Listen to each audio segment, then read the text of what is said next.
Ngeri. Berada di gereja Pantekosta, tapi sudah lupa dengan momen Pantekosta.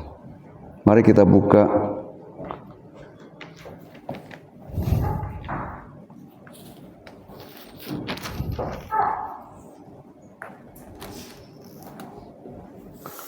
Kisah Rasul pasal 2.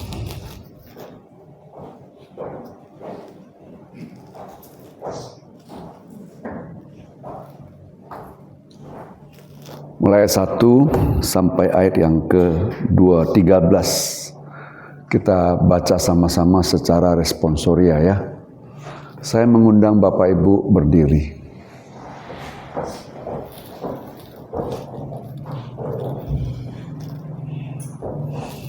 Satu, dua, tiga. Pasal 2. Pasal 2.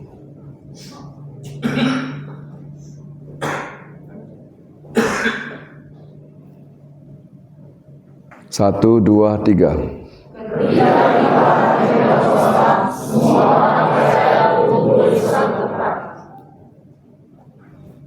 Tiba-tiba turunlah dari langit suatu bunyi seperti tiupan angin keras yang memenuhi seluruh rumah di mana mereka duduk.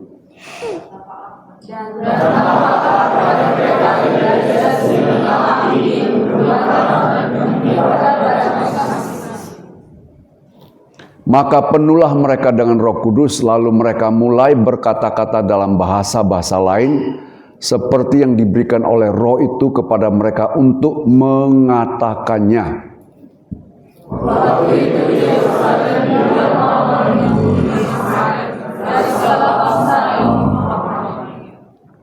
Ketika turun bunyi itu, berkerumunlah orang banyak, mereka bingung, karena mereka masing-masing mendengar rasul-rasul itu berkata-kata dalam bahasa mereka sendiri.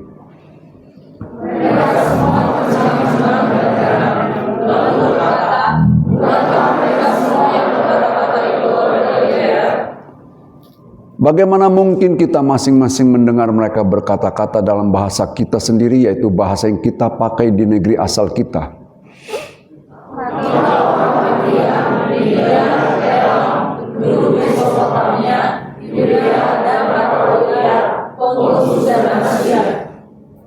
Frigia dan Pamfilia, Mesir dan daerah-daerah Libya yang berdekatan dengan Kirene, pendatang-pendatang dari Roma.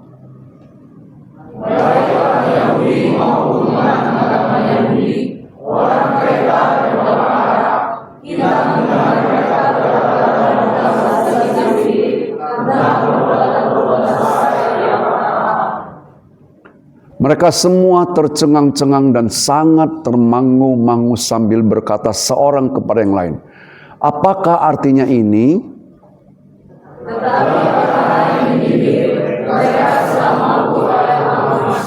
Baik, kita tundukkan kepala. Terima kasih Bapa di surga, pagi ini kami kembali mendengar firman Tuhan. Firman yang merupakan peristiwa terjadinya pencurahan Roh Kudus di loteng Yerusalem 2025 tahun yang lalu Tuhan. Kami bersyukur pagi hari ini kami masih diberi kesempatan untuk membaca, dan kiranya Roh Kudus menuntun kami untuk menjelajahi setiap bagian firman Tuhan supaya kami memahami makna dan kehendak-Mu yang Engkau hendak aplikasikan dalam hidup kami. Terima kasih Bapa. Dalam nama Tuhan Yesus kami berdoa dan ucapkan syukur. Amin. Silakan duduk.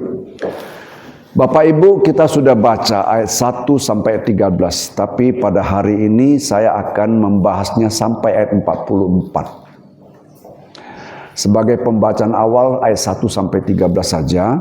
Kalau saya akan bahas sampai ayat 44 bukan berarti nanti sampai 44 jam lamanya, tidak. Sebentar saja ya. Apalagi hari ini kita ada perjamuan kudus dan perjamuan kasih. Apa yang kita baca ya merupakan suatu peristiwa di mana 120 orang percaya, di dalamnya termasuk murid-murid Tuhan Yesus, yang menerima jawaban doa dan janji Yesus. Kenapa saya katakan jawaban doa? Yohanes 14 ayat yang 16 di sana dikatakan, aku akan minta kepada Bapa supaya dia mengirim penolong yang lain. Jadi merupakan jawaban daripada doa dan janji Yesus kepada murid-muridnya, sekarang kepada kita. Apa yang kita baca tadi suatu hal yang dahsyat. Kenapa saya katakan begitu? Karena pertama, mereka berbahasa-bahasa yang tidak menjadi bahasa ibu mereka. Yang kedua, hiruk pikuk besarnya suara mereka itu ya karena tiupan angin kencang. Roh Kudus yang memenuhi seluruh ruangan itu, bahkan seluruh penghuni ruangan itu yang menunggu selama 10 hari 10 malam tidak keluar, berada di sana. Kita selama 10 hari 1 malam cuman 1 jam, itu pun tidak semua hadir. Ini 10 hari 10 malam mereka menanti di loteng Yerusalem, dan momennya kita baca adalah mereka semua menerima kepenuhan Roh Kudus. Dari hal yang kita simak dan kita menjelajahi ayat demi ayat firman Tuhan ini, maka kita melihat ketika Roh Kudus dicurahkan itu dahsyat sekali. Kenapa saya katakan dahsyat? Karena dalam pasal 1 ayat 8 di sana dikatakan, jika kamu akan menerima Roh Kudus, ya kan? Dan kalau jika kamu menerima Roh Kudus, kamu akan memperoleh kuasa untuk menjadi saksi. Sehingga pagi hari ini saya ingin memberikan tema menjadi saksiku.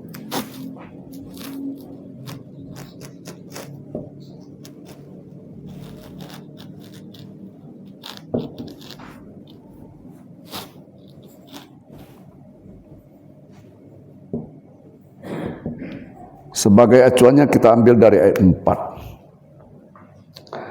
Apa yang kita lihat karena terjadi di loteng Yerusalem, ya, seandainya kita ada di bawah sana, di bawah loteng Yerusalem, mungkin kita akan bicara, dia kok bahasa Batak ya? Padahal dia kan orang Galilea, betul? Orang Arab mengatakan, kok mereka bahasa kita ya? Bahasa tempat kelahiran kita. Bukankah mereka orang Galilea? Ya. Jadi hiruk pikuknya suara yang besar itu bukan volume suaranya yang membuat orang terheran-heran dan tercengang-cengang, bukan itu. Yang terheran-heran dan tercengang-cengang itu memang kontribusi suara yang besar itu tidak bisa ditepis, benar, karena tiupan angin Roh Kudus itu turun begitu kencang, lidah-lidah api ya menghinggapi setiap pribadi sejumlah 120 orang, ya. Kemudian yang 120 orang itu masing-masing semua berkata-kata, tidak ada yang diam. Jadi sekali lagi saya katakan, bukan volume suara itu yang membuat orang tercengang-cengang, terheran-heran, tetapi yang membuat mereka terheran-heran bahwa mereka orang Galilea memakai bahasa tempat kelahiran kita. Kita orang Elam, orang Mesopotamia, orang Arab dan lain sebagainya, ada 16 bahasa. Apalagi yang menjadi mereka heran? Karena mereka berkata-kata dengan bahasa di tempat kelahiran kita yang menyatakan perbuatan-perbuatan yang besar yang dilakukan Allah ini. Tapi jangan heran Bapak Ibu, ada yang merespon positif dengan terheran-heran, tapi ada pula yang negatif. Sebanyak orang yang memiliki persepsi yang positif, ada juga orang yang memiliki persepsi negatif. Dalam hidupmu juga begitu, ada yang like, ada yang dislike, normal. Ini perbuatan besar Allah diresponi positif dan negatif. Yang positif mengatakan mereka semua termangu-mangu, tercengang-cengang, terheran-heran. Kok bisa ya mereka berbahasa tempat kelahiran kita, tapi maknanya, artinya adalah pesan yang menyatakan perbuatan-perbuatan besar yang dilakukan oleh Allah. Sekarang problemnya, mana yang lebih banyak, yang sinis atau yang positif? Katakanlah berimbang, karena di bawah itu semua orang yang belum mengerti makna hari pencurahan Roh Kudus. Kalau berimbang, saya mau katakan kondisi ini Kalau tidak keos, setengah keos. Bayangkan, lebih dari 30.000 orang yang hadir di Yerusalem pada momen perayaan itu. Yang datang ke Yerusalem hendak melakukan ibadah. Ada juga yang hendak ke Yerusalem melihat-lihat. Ya betul? Nah, tapi mau saya sampaikan bahwa kejadian yang dahsyat ini, bagaimana respon daripada orang yang dipenuhi Roh Kudus. Sekali lagi saya katakan, dalam hidup ini ada yang negatif, ada yang positif. Tapi bagaimana kita menjadikan yang negatif itu positif, itu yang harus kita maknai menjadi saksiku. Ya. Petrus salah seorang mewakili 120 orang yang dipenuhi Roh Kudus, berani berdiri, berani mengambil inisiatif dan berani bersaksi. Berkata begini, "Hai kamu orang-orang." Dia katakan gitu. Kita baca ayat yang lebih lanjut, di sana dikatakan, lalu Petrus ya bangkit berdiri dengan ke-11 rasul itu, dan dengan suara nyaring ia berkata kepada mereka, "Hai orang-orang Yahudi dan semua orang yang tinggal di Yerusalem." Berarti semua orang itu non-Yahudi. Dia menyapa demikian. Siapa dia? Dia itu pengecut. Siapa dia? Dia itu apa? Pembohong. Kenapa saya katakan pengecut dan pembohong? Dia bohong. 3,5 tahun dia bersama Yesus, tapi ketika menghadapi seorang hamba Tuhan, hamba yang kecil, "Bukankah engkau kelompok mereka?" "Oh no, tidak. Aku tidak kenal dia."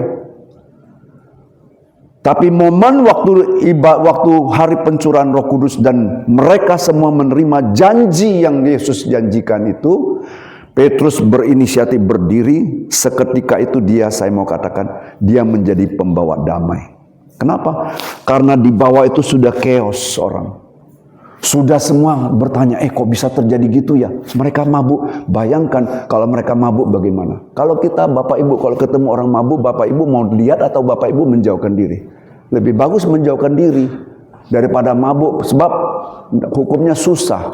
Orang mabuk meninju orang, nggak salah, dia nggak sadar, begitu kan?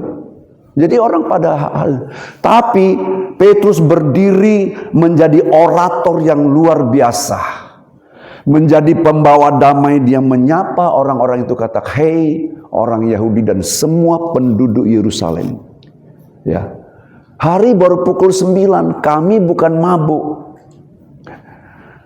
Saya mau katakan ini adalah orator ulung karena dia berpidato menyampaikan firman Tuhan itu dengan luar biasa. Zaman sekarang orang yang seperti ini namanya apologet. Apologet itu adalah orang yang dengan tegas, dengan jelas melakukan pembelaan terhadap iman yang dia yakini dengan santun dan rasional. Itu apologet. Tapi Bapak Ibu lihat sekarang di YouTube, apologet sana saling mengelempar hujatan. Kita lihat di sini. Katanya dia anak Tuhan. Katanya dia orang percaya. Dengan label saya nggak perlu sebutkan segala label. Tapi terkadang lewat media sosial, apologet ini bukan melakukan pembelaan terhadap imannya, tapi terkadang menghujat orang lain. Nah, pagi hari ini kita melihat orang yang dipenuhi Roh Kudus itu bagaimana dampak yang bisa dialami dan diterima oleh orang lain. Petrus berdiri. Ketika dia berdiri, hal pertama yang dia katakan, seperti yang tadi saya katakan, dia menyapa. Ketika dia katakan, "Hei orang Yahudi dan seluruh penduduk Yerusalem, tenang, kami ini bukan mabuk, tapi ini yang disampaikan oleh Nabi Yoel." Saya mau katakan, disinilah peran daripada Roh Kudus ketika Roh Kudus sudah memenuhi Petrus. Firman Tuhan katakan, coba kita buka dalam Yohanes pasal yang ke-5 ayat 15 ayat 26. Ya. Jikalau penghibur yang akan kuutus dari Bapa datang, yaitu roh kebenaran yang keluar dari Bapa, ia akan bersaksi tentang aku. Petrus yang sudah dipenuhi Roh Kudus, dia bersaksi kepada orang banyak. Siapa Tuhan itu? Apa yang terjadi? Mengapa terjadi? Dia menjadi pembawa damai di tengah-tengah situasi dan kondisi yang kurang menguntungkan. Ya. Kalau teori kerusuhan ada 100 orang saja, kalau satu pemicu semua bisa ikut. Misalkan kalau teori kerusuhan dari 100 orang yang ingin membuat kerusuhan, satu orang mulai mengambil batu melempar, 99 orang akan ikut. Tapi Petrus pembawa damai, memberikan penghiburan, memberikan penelaan, memberikan penjelasan. Firman Tuhan digenapi. Itu sebabnya kita perhatikan dan kita simak ayat demi ayat. Ya. Kemudian mulai ayat selanjutnya, ayat yang ke-17 sampai ayat yang ke-21. Petrus berbicara tentang firman Tuhan yang telah disampaikan melalui Nabi Yoel. Ya, apa maknanya? Maknanya di sini apa yang Yesus katakan itu benar. Apabila Roh itu datang. Coba kita buka Yohanes pasal yang ke-15 ayat yang ke-26. Kalau saya tidak salah, kalau di 14:26.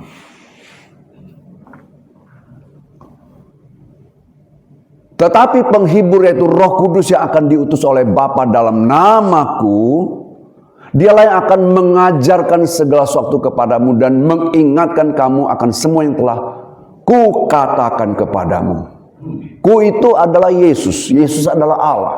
Apa yang Allah sampaikan ratusan tahun yang lalu melalui Nabi Yoel diingatkan oleh Roh Kudus, sehingga seketika itu juga Petrus dapat berkata-kata dan mengutip ayat firman Tuhan untuk disampaikan sebagai materi yang akan memberikan kesejukan bagi 3.000 lebih orang yang sedang dalam kondisi bingung.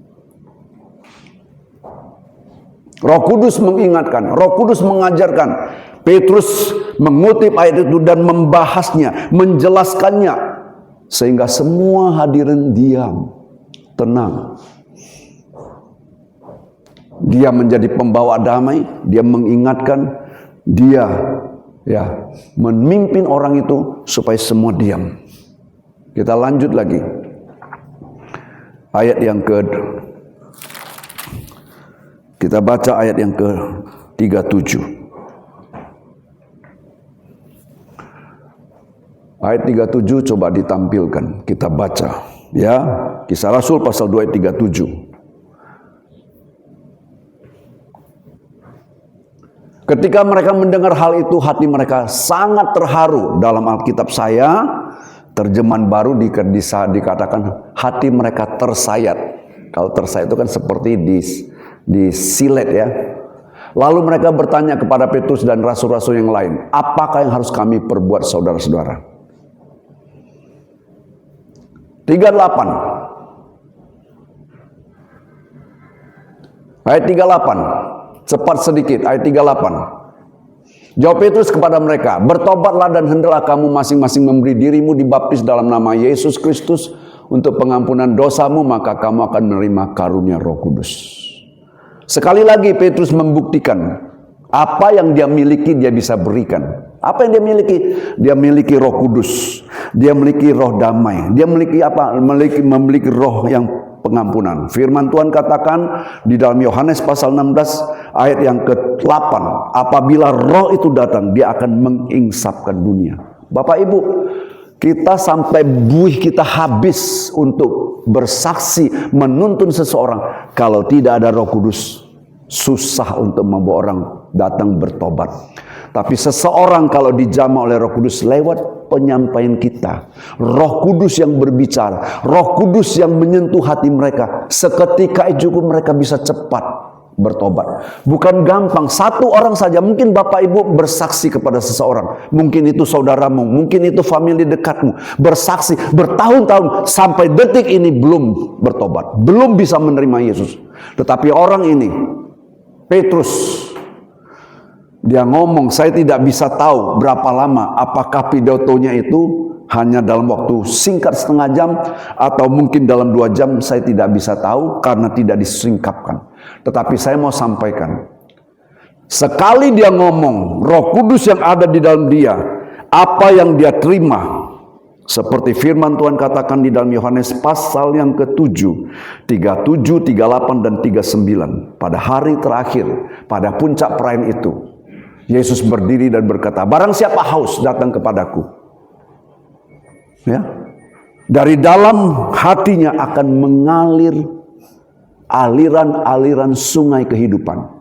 Yang dimaksudkan itu adalah Roh Kudus. Ketika Petrus menerima Roh Kudus, dari dalamnya memberikan air kehidupan yang menyejukkan khalayak ramai.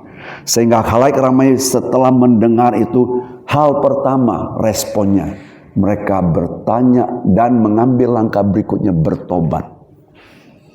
Apa yang ada pada Bapak Ibu pada pagi hari ini? Coba Bapak Ibu tanya dalam dirimu. Apa yang ada padaku sehingga bisa kusajikan kepada orang lain? Ini adalah buah. Sebagai pohon, adakah kita memiliki buah yang dapat dinikmati orang lain? Tanya pada dirimu dan tanya pada diriku. Kalau tidak ada, jangan seperti konsekuensi yang dihadapi oleh pohon ara. Ketika Yesus datang kepada pohon itu, dia mau memetik buah pohon ara itu, tapi tidak diketemukan apa-apa. Apa kata Yesus? Mulai hari ini ke atas, kamu jangan berbuah lagi. Kering, mati. Hidup ini kesempatan Bapak Ibu. Ketika Tuhan memberi kita kesempatan, kita wajib menghasilkan buah. Buah yang dapat dinikmati orang lain. Hidup ini adalah kesempatan. Hidup ini untuk melayani Tuhan. Jangan sia-siakan waktu yang Tuhan beri. Hidup ini harus jadi berkat. Adakah kita menjadi berkat bagi orang lain? Itu pertanyaan saya pada pagi hari ini. Ya. Kalau Anda dan saya dipenuhi dengan Roh Kudus, hari ini ke atas, Anda dan saya akan menjadi pribadi seperti Petrus. Tuhan tidak menyinggung dia waktu mau dicurahkan Roh Kudus. Tuhan tidak katakan, Petrus, ngapa kau tunggu di sini? Kau kan menyangkal aku. No, Tuhan tidak gitu. Tuhan tidak pernah lihat latar belakang kita, tapi Tuhan mau melihat hati kita, mau mengasihi Tuhan, taat, datang kepada Dia, menantikan janjinya dan percaya serta terima. Itu yang dialami oleh Petrus. Sehingga apa yang dia terima, dia sanggup memberikan. Pertanyaan saya, mengapa bisa terjadi demikian? Mengapa banyak orang yang sudah menjadi anak Tuhan, katanya dia adalah orang anak-anak Pantekosta, tapi lumpuh, sama sekali tidak bisa berkata-kata, tidak bisa bersaksi, dan tidak bisa menjadi saksi. Tahu Bapak Ibu di mana letaknya? Dewasa ini Tuhan, sampai detik ini Tuhan masih mencari orang. Buktinya apa? Apa kata Yesus? Coba kita kembali buka di dalam Yohanes pasal 15 ayat 26 dan 27. Ini bagian kita yang ke-27. Bab 26 saya akan baca. Jikalau penghibur yang akan kuutus dari Bapa datang, yaitu roh kebenaran yang keluar dari Bapa, ia akan bersaksi tentang aku. 27 itu bagian kita. Tetapi kamu juga harus bersaksi, karena kamu dari semula bersama-sama dengan aku. Makna bersama-sama dengan aku apa? Roh Kudus yang ada pada kita. Waktu Anda dibaptis, aku membaptiskan kamu di dalam nama Bapa, Putra, dan Roh Kudus, yaitu dalam nama Tuhan Yesus Kristus. Roh Kudus sudah ada di dalam hidupmu, walaupun belum dalam kepenuhan. Tapi kenapa kita tidak bisa bersaksi?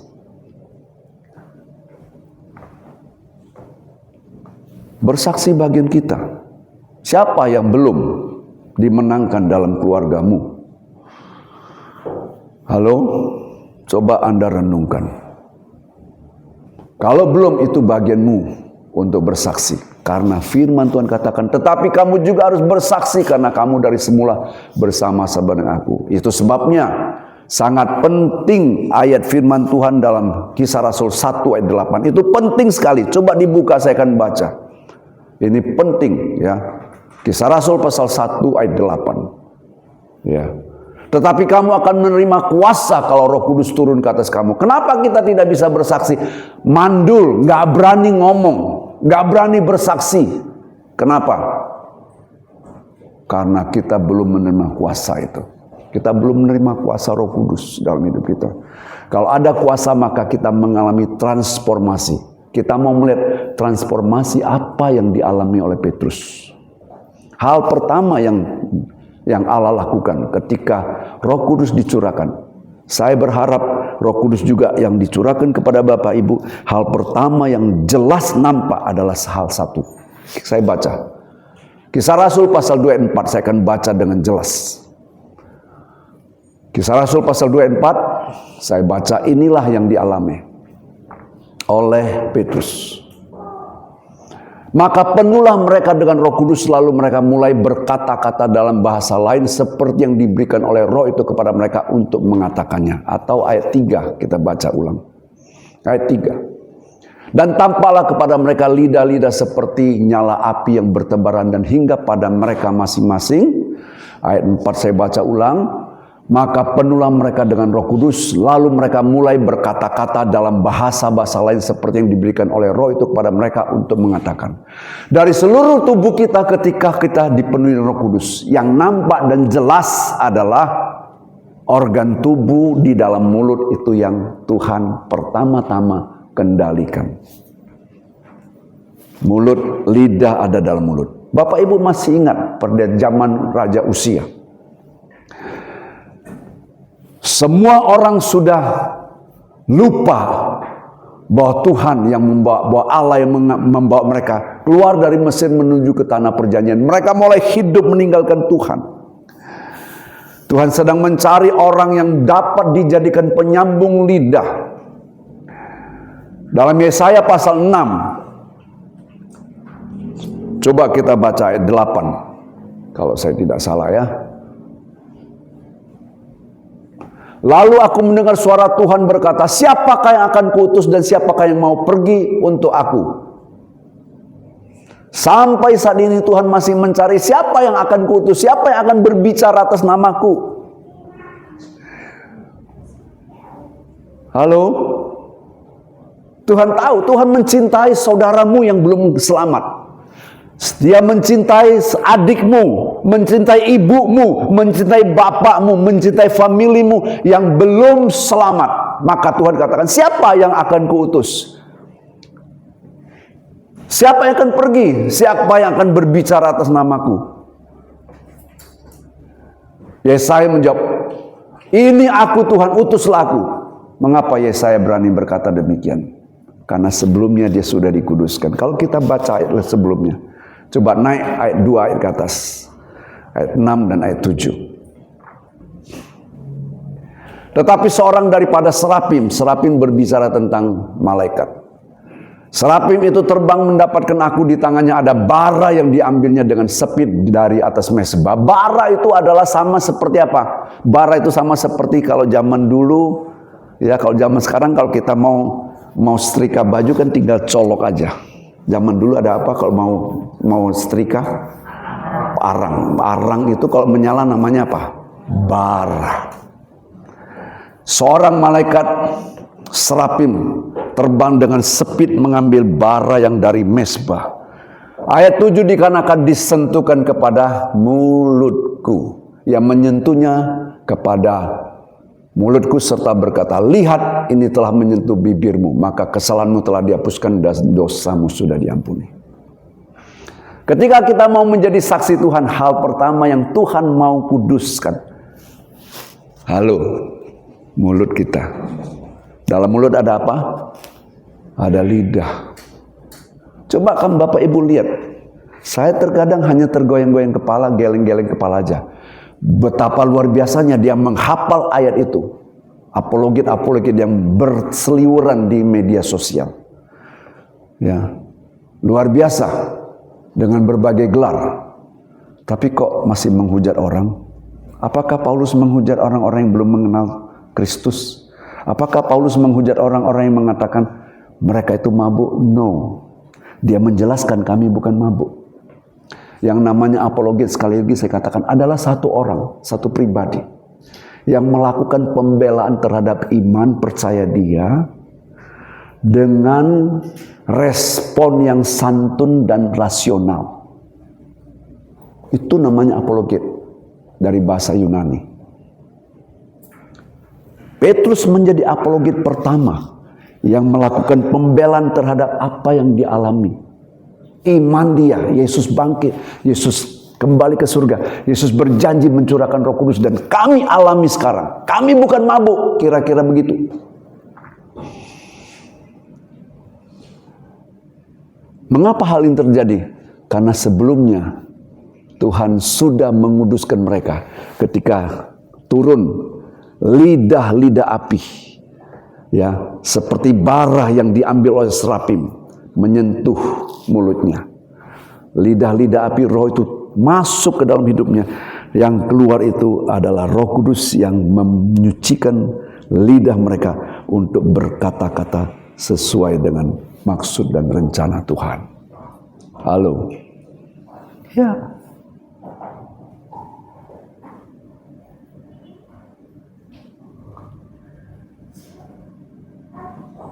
Tuhan kuduskan lidahnya. Yohanes 16 ayat 13, kalau Roh itu datang, dia akan memimpin kamu masuk ke dalam seluruh kebenaran. Itu firman Tuhan katakan. Saya meyakini apa yang Petrus katakan itu tidak ada kesalahan. Karena Roh Kudus yang ada dalam hidupnya dan Roh Kudus yang sudah dikatakan Yesus, apabila Roh itu datang, dia akan memimpin kamu masuk ke dalam seluruh kebenaran. Tadi di dalam Yohanes pasal 15 ayat 26, dia akan mengajar, mengingatkan. Yohanes pasal 16 ayat 13, dia akan memimpin kamu masuk dalam seluruh kebenaran. Dan sekarang kita lihat, saya ingin kita membuka ayat pasal 2 ayat 26.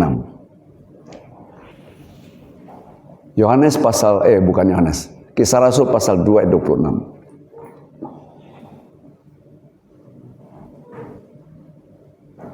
Sebab itu hatiku bersukacita dan jiwaku bersorak-sorak, bahkan tubuhku akan diam dengan tentram. Ini bahasa Indonesia. Boleh diterbitkan dalam bahasa lain yang terjemahannya dari bahasa Yunani. Coba buka King James. Kalau ada dalam bahasa Inggris. Therefore did my heart rejoice. Hatiku bersukaria. And my tongue. Tongue itu apa? Lidahku. Moreover also my flesh shall rest in hope. Saya mau katakan ketika Petrus dipimpin oleh Roh Kudus, dipenuhi Roh Kudus, dia tidak akan salah. Tapi ayat ini adalah kutipan yang diambil dari Mazmur pasal 18, pasal 16 ayat 8. Di sini dikatakan tang, lidahku. Apa yang disebut oleh Daud dalam Mazmur 16 ayat 8. Coba kita buka Mazmur 16 ayat 8 dalam bahasa Indonesia dulu.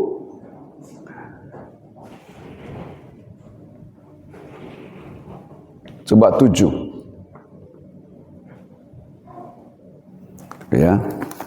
Saya buka ya. Mazmur 16.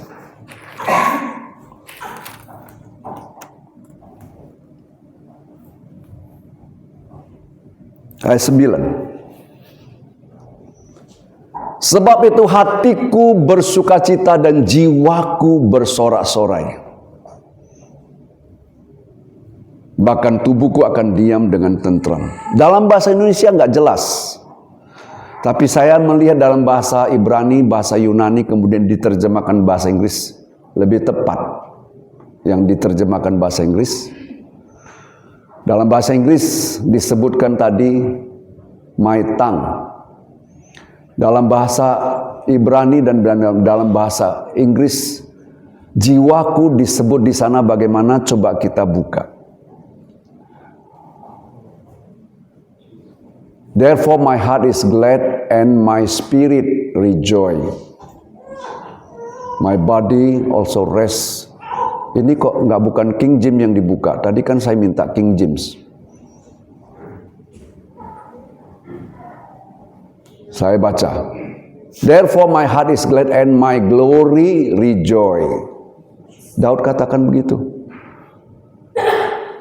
Daud katakan kalau diterjemahkan secara letterlek, itu sebabnya hatiku bersukacita dan kemuliaanku bergembira. Jadi saya mau katakan, Daud katakan kemuliaanku, kemuliaan manusia. Petrus katakan apa? Lidahku. Saya mau katakan kepada Bapak Ibu, Petrus tidak akan salah karena Roh Kudus yang kita tahu memimpin Petrus masuk dalam seluruh kebenaran. Yang saya mau maknai adalah lidah kita adalah kemuliaan manusia. Kalau kau berkata dan kamu lakukan seia sekata apa yang kau lakukan dan apa yang kamu keperbuat itu adalah benar, apa yang kamu lakukan sesuai dengan apa yang kamu lakukan, maka manusia itu memiliki apa?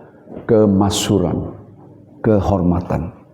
Walaupun dia punya embel-embel hamba Tuhan dengan sederajat, seabrak-abrak titel SHMTH, banyaklah hahahanya. Tapi kalau perkataannya dengan perbuatannya tidak selaras, tidak cocok, my glory, my tongue is my glory. Lidahku adalah kemuliaanku, kemasyhuranku. Mengapa ini penting Bapak Ibu? Firman Tuhan begitu kayanya. Firman Tuhan begitu kaya. Ketika manusia jatuh ke dalam dosa, kesempurnaan yang Allah ciptakan runtuh sirna. Tapi ketika kita kembali dipulihkan, di mana Allah, Roh Kudus, di mana Yesus menjelma menjadi manusia, kita diadopsi kembali menjadi anak Tuhan. Dia mau supaya kita kembali kepada kesempurnaan itu.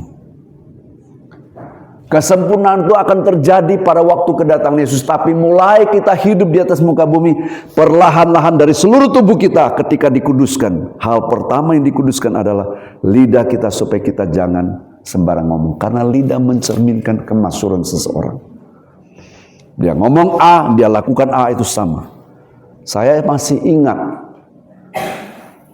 istri saya selalu ngomong sama anak saya, Daniel. Daniel itu dekat sama ibunya. Kalau udah ketemu, dia cipika-cipiki. Mamanya bilang, kau jangan sok-sok cipika-cipiki, tapi kau nggak taat sama mama. Tapi kamu lakukan tidak sesuai dengan apa yang kamu lakukan. Saya khawatir ada jemaat yang cipika-cipiki sama ibu gem, tapi di belakang ngomong ibu gem. Saya khawatir aja. Apa yang dia ngomong tidak sesuai dengan apa yang dia lakukan. Mengapa ini penting? Coba kita buka. Kita buka Yakobus pasal yang ketiga. Saya ingin baca 2, 3, dan 4. 2, lompat 4 juga boleh. Sebab jika seorang, Yakobus pasal 3, bukan pasal 2, pasal 3. Sebab kita semua bersalah dalam banyak hal.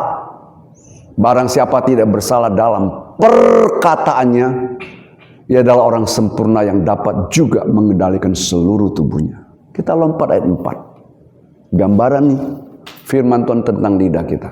Dan lihat saja kapal-kapal walaupun amat besar dan digerakkan oleh angin keras, namun dapat dikendalikan oleh kemudi amat kecil menurut kehendak jurumudi. Lidah, firman Tuhan katakan seperti jurumudi. Ini perlu disempurnakan, perlu diperbaiki. Bayangkan Bapak Ibu, satu kapal yang besar dapat dikendalikan oleh jurumudinya. Dapat dikendalikan oleh apa? Yang kecil. Kemudi yang kecil. Tubuh kita sebenarnya besar, ada yang gemuk besar. Tapi lidah, walaupun badannya gemuk, Bapak Ibu kalau mau naikkan timbanganmu menjadi 100 kilo, lidahmu tidak akan menjadi gembung. Lidahmu tetap. Kalau nggak percaya nanti pulang ke rumah, tes. Sekarang lihat lidah, kemudian makan yang banyak, nggak usah puasa-puasa. 3 bulan kemudian kalau udah naik 30 kilo, lihat lidahmu tetap sebesar itu. Betapapun besarnya kapal, itu dikendalikan oleh kemudi. Kemudi itu seperti lidah. Pertanyaan saya, kalau kemudi itu rusak, dia bisa berlabuh nggak ke pelabuhan? Bisa sampai nggak ke pelabuhan? No, tidak bisa. Kalau lidah kita rusak, bisa nggak kita sampai? Mau buktinya? Seluruh umat Tuhan yang keluar dari Mesir menuju ke tanah perjanjian, hanya 2 yang masuk. Maksud saya angkatan yang Sudah diperhitungkan. Hanya Kaleb dan Yosua yang masuk. Sisanya di mana? Sisanya semua mati bergelimpangan. Coba kita buka ayatnya. Bilangan 14:28.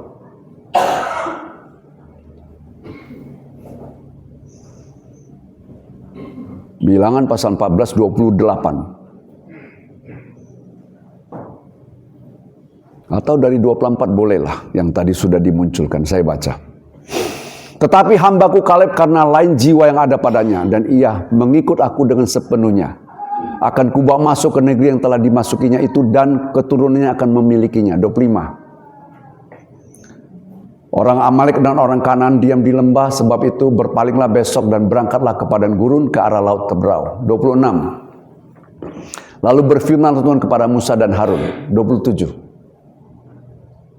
Berapa lama lagi umat yang jahat ini akan bersungut-sungut kepadaku? Segala sesuatu yang disungut-sungutkan orang Israel kepadaku telah kudengar. Sungut-sungut itu dari lidah ya. Dari 28 ini ngeri nih. Katakanlah kepada mereka, ini Allah katakan. Katakanlah kepada mereka. Kalau sekarang katakanlah lewat hamba Tuhan. Katakanlah kepada jemaat. Demi aku yang hidup. Demikianlah firman Tuhan. Bahwasanya seperti yang kamu katakan di hadapanku, demikian akan kulakukan. Apa yang mereka katakan? Mereka katakan, kita tidak bisa masuk ke tanah perjanjian. Kita tidak bisa berlabuh, kemudi kita udah rusak. Kira-kira begitu. Mereka tidak akan berlabuh, tidak akan sampai.